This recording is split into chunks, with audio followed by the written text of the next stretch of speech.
Hi everyone, welcome back to Acres of Clay. Today I'm going to be working on canning, so I'm going to do a canning session for all of you to see. I purchased some chicken the other day and it was frozen, so I let it thaw for a few days in the refrigerator and now it's thawed and it's ready to be canned. I'm going to show you the step-by-step process that I take to can chicken. Canning chicken is super easy to do. I'm going to be canning it in quart-sized jars. Quart-sized jars takes 90 minutes for canning. I think pint size takes 60 minutes or an hour. But I'm going to be doing quart.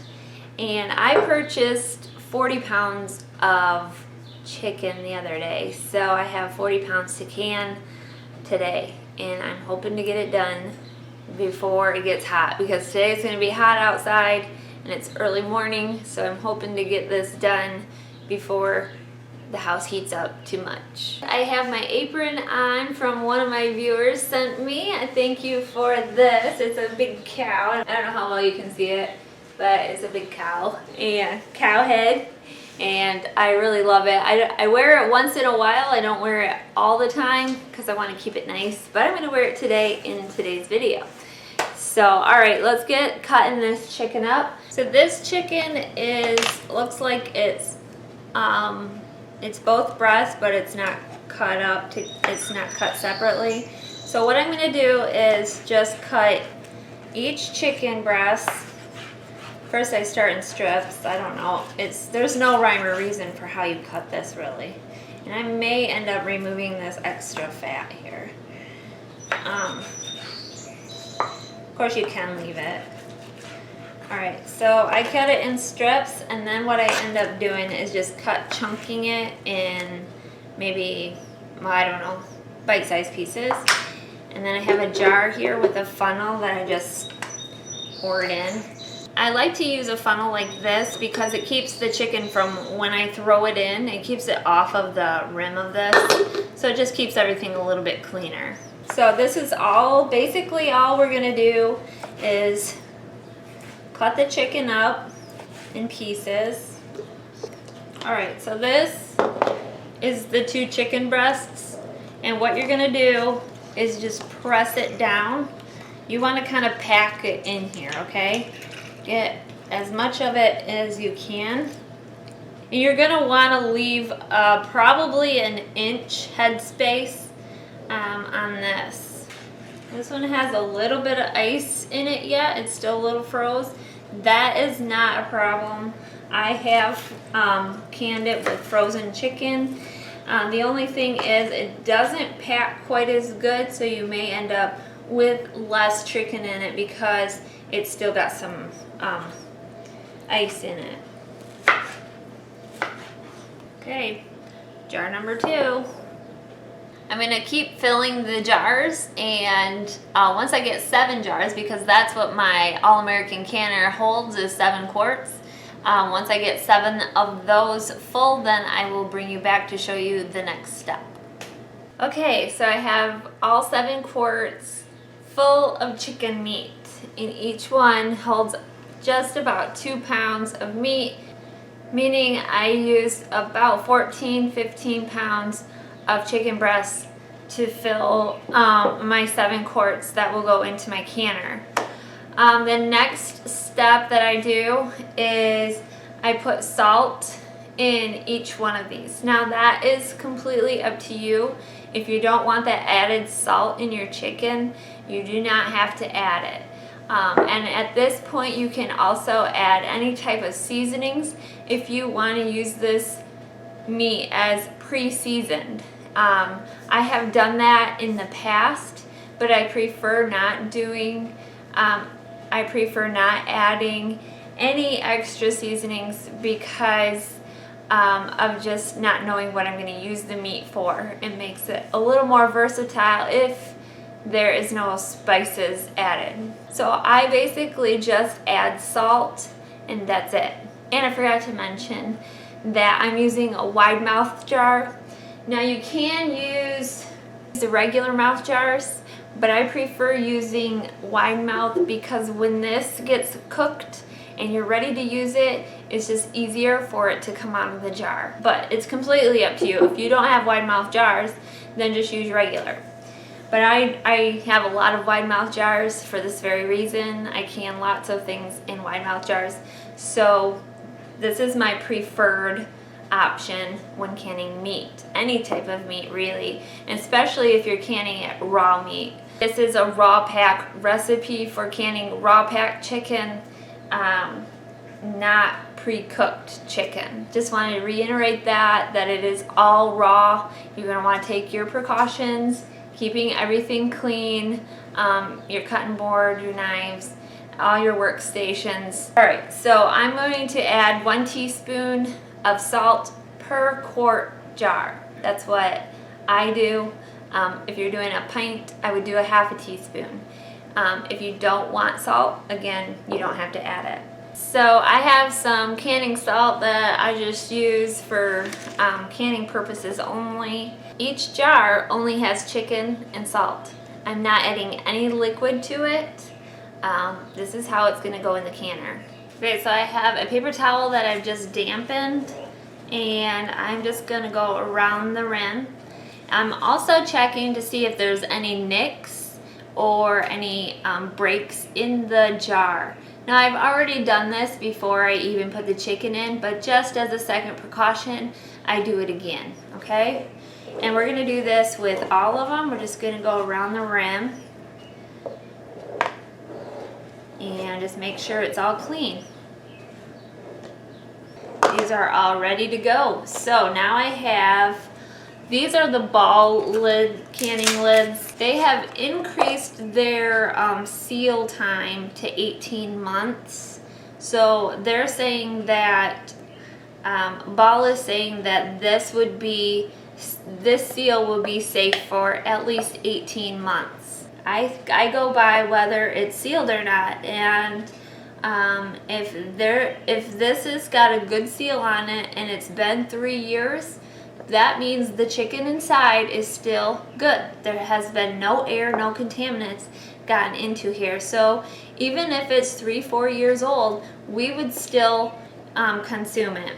But for ball safety, they have to put a time on it, but I just don't go by that. I'm putting these on, these lids. I'm not heating them in warm water to warm this seal up or anything. I'm just putting them directly onto the jar. And that's just because we're pressure canning again.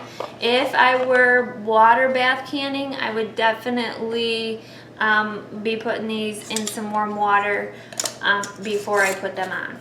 Now, for the rings, we're just going to put them on snug. You don't need them on super tight. You just need finger tight, I guess is what they call it. So each one gets a ring. See how simple this is? It's like the easiest thing to can. Meat is super easy. Raw packed meat is really easy. Alright, so all 7 of these are ready to go into the canner. The canner that I'm going to be using today is an All-American canner. It's model number 921. It holds 7 quarts, and that's what we'll be using. I already have water in here. When canning, you got to go by the book. Whatever your manual says for your canner is how much water you're going to need. I have 2 quarts in here. So I have my water in here, and I'm going to go put this on the stove, and then I'll put the jars in it, because otherwise it gets pretty heavy.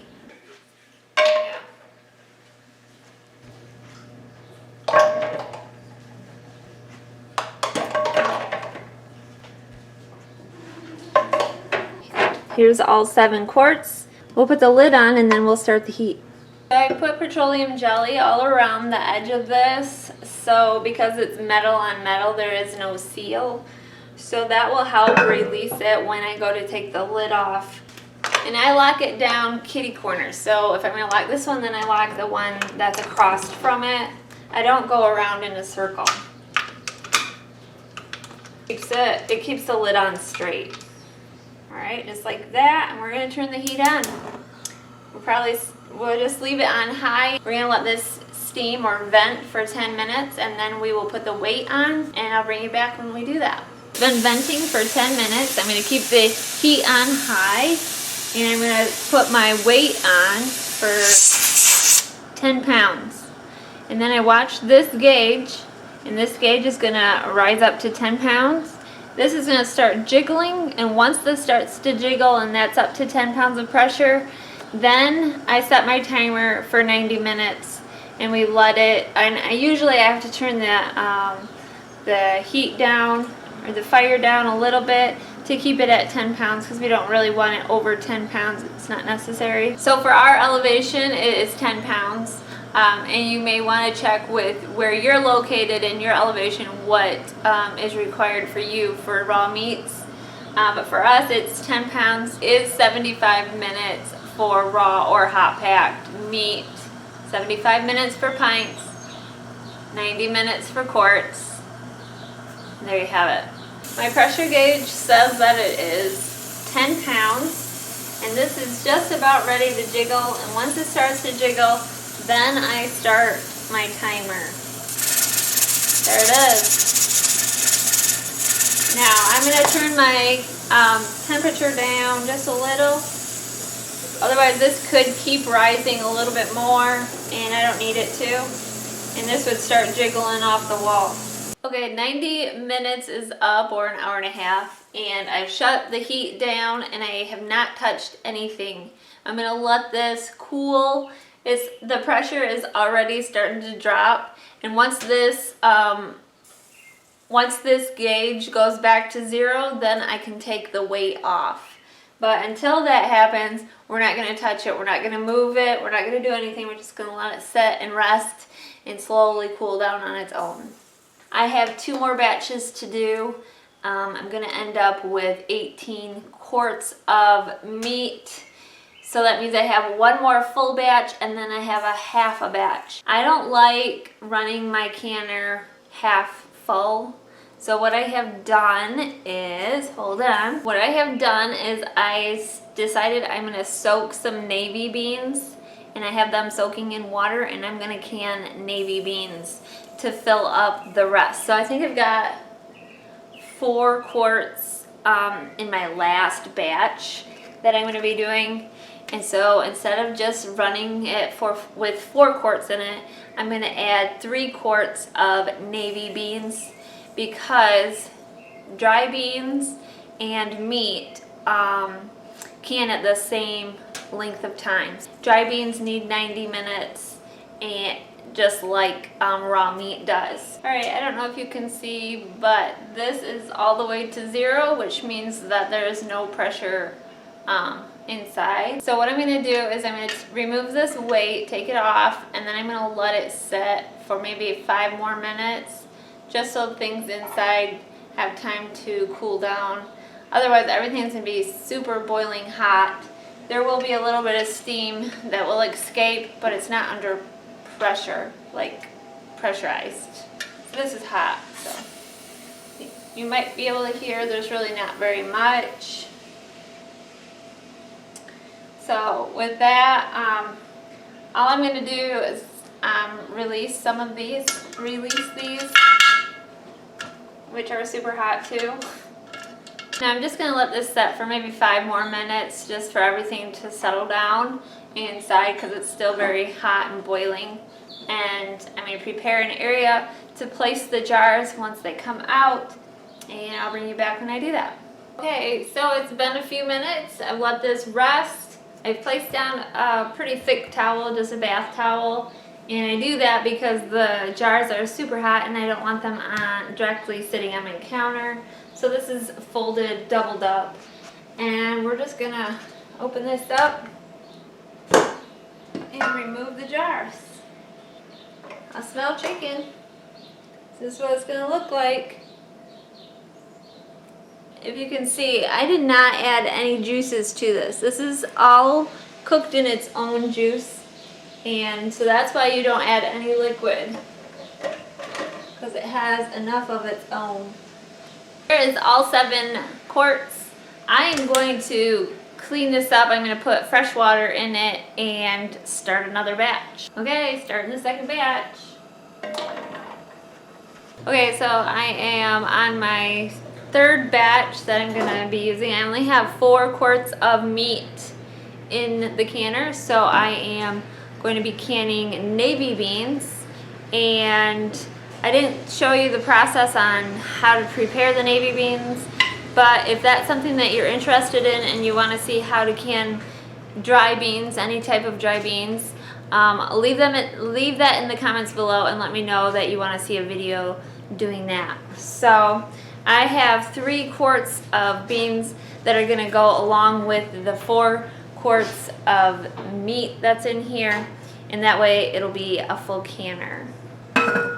Last canner of the day, and it's almost 4 o'clock, so we're moving right along.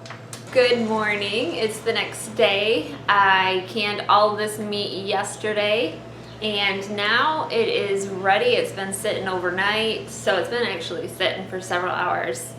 I usually let everything sit on the counter undisturbed for about 24 hours before I actually take the rings off and wash all the jars. But this is what the chicken looks like. You can see this is the juices from the chicken itself. Remember, I didn't add any liquids to this, so this is kind of its own broth.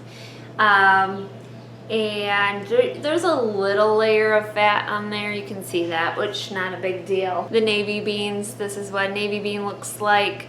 It's a little cloudy because I forgot to add some vinegar. This makes a super quick meal.